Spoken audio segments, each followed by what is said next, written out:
हमारा साइट कुछ इस तरीके से दिख रहा था, जिसको हमने बनाया कुछ इस तरीके से, और अब हम इसको इसकी तरह मतलब एग्जैक्ट इसकी तरह नहीं, इससे और ज़्यादा बेहतर बना। नमस्ते, मेरा नाम है मितेश। आप देख रहे हो स्मार्ट इजी टेक चैनल। आज के वीडियो का टॉपिक है कंबाइनिंग सिलेक्टर्स। हम सिलेक्टर्स को कंबाइन करने वाले हैं इस सेशन में। तो चलिए शुरू करते हैं आज का प्रैक्टिकल बिना किसी टेक इंट्रो के।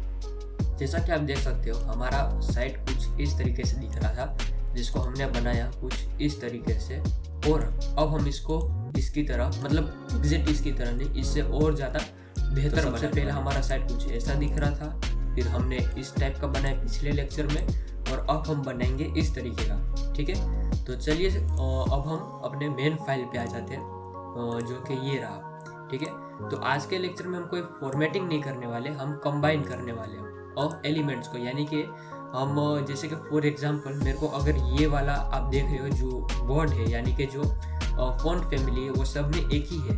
ठीक है, तो मैं इसको बार बार क्यों लिखूँ? क्यों ऐसा करता हूँ कि मैं इसको एक ही बार लिखूंगा और ये सब पे मतलब फॉलो करे, इन सब पे ये फॉलो करे, मतलब लागू पड़े इन सब के ऊपर। ठीक है, तो आज के वीडियो में हम यही करने वाले हैं। प्लस हम अपने साइट को जो अभी मैंने आपको दिखाया था इससे पहले वाला, हम उससे भी बेहतर बनाएंगे, सब उससे भी अच्छा बनाएंगे हम इसको। ठीक है, तो अब हम सबसे पहले क्या हम यहाँ पे H1 लिखेंगे, ओके, फिर यहाँ पे H2 लिखेंगे, फिर H3 लिखेंगे और फिर H4 लिखेंगे, और इनको ऐसे दे देंगे ब्रैकेट के अंदर। ओके, अब यहाँ पे क्या करेंगे कि सबसे पहले यहाँ पे फॉन्ट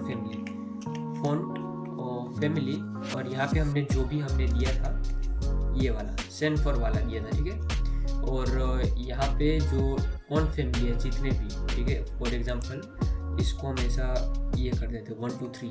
ठीक है, 1 2। अब ये मैंने क्यों किया? ताकि जैसे ही हम इन सबको सिलेक्ट करें, ठीक है, तो ये सिलेक्ट ना हो उसके लिए, लेकिन फिर भी वो सिलेक्ट हो रहा है। तो अब हम ट्राई करते हैं Ctrl+Shift+L और ये कर देते हैं हम इरेज। ओके, अब करते हैं सेव, और इसको जो है हम वापस से और जैसा पहले था वैसा कर देते, ताकि ये वाला डिलीट ना हो जाता साथ में। ओके, और अब हमारा यहाँ पे फाइल देखते हो। ओके, तो सब चीज़ वैसा ही है जैसा था, हालांकि पैराग्राफ का चेंज हो चुका है, मतलब पैराग्राफ जो है वो अलग दिख रहा है, जो कि हमको देख के ही पता चल रहा है।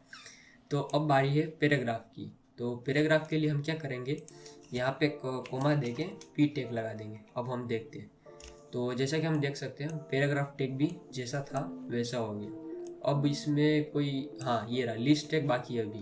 ओके, तो ये कोमा लिस्ट टैग, जितने भी लिस्ट टैग है तो सब अब ऐसे हो जाएंगे जैसा ये सब थे। ओके, ये तो हमने कर दिया।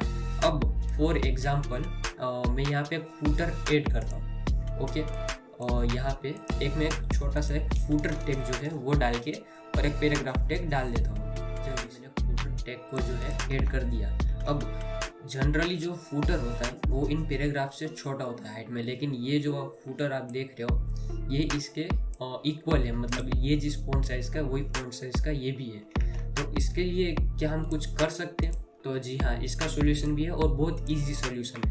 उसके लिए आपको क्या करना होगा, सबसे पहले एक फूटर आपको एलिमेंट सिलेक्ट करना होगा। ठीक है, उसके बाद एक पी टैग आपको देना होगा और यहाँ पे एक ब्रैकेट करना होगा। अब जैसे ही आप ये करोगे आपको देना होगा फॉन्ट साइज। ओके, अब फॉन्ट साइज जो होगा वो फॉर एग्जांपल आप स्मॉलर। ठीक है, अब आप यहाँ पे जाओगे तो देख सकते हो कि सारे पैराग्राफ टैग वैसे ही है। ओके, लेकिन ये जो फूटर वाला पैराग्राफ है ये अकेला जो है स्मॉल हो गया, तो वो होता है कुछ इस तरीके से। अब मैं आपको एक चीज़ करके दिखाता हूँ, जैसे कि फॉर एग्जांपल यहाँ पे हेडर है। ठीक है, और यहाँ पे मैं एक हेडर टैग और एक डाल देता हूँ, यहाँ से लेके यही कुछ कहाँ तक। ओके, तो जैसा कि आप देख सकते हो मैंने एक हेडर टैग यहाँ पे डाला। अब हमारे जो वेब पेज है इसमें दो हेडर है, एक ये वाला हेडर और एक ये वाला हेडर।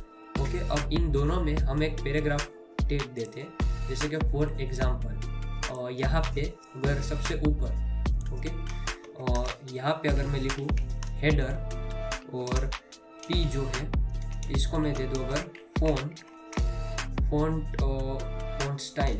ठीक है, और वो दे दूँ इटालिक। अब मैं करता हूँ सेव, अपने पेज में आता हूँ, तो जैसे कि आप देख सकते हो जो भी हेडर वाले हैं ये सब के सब जो है इटालिक हो चुके हैं। ओके, लेकिन और ये भी जो है हाँ इटालिक हो चुका है। एक काम करता हूँ, हेडर फाइल को थोड़ा और ऊपर ले दिया और ये जो आप देख सकते हैं हेडर फाइल जो है वो इटालिक हो चुका है।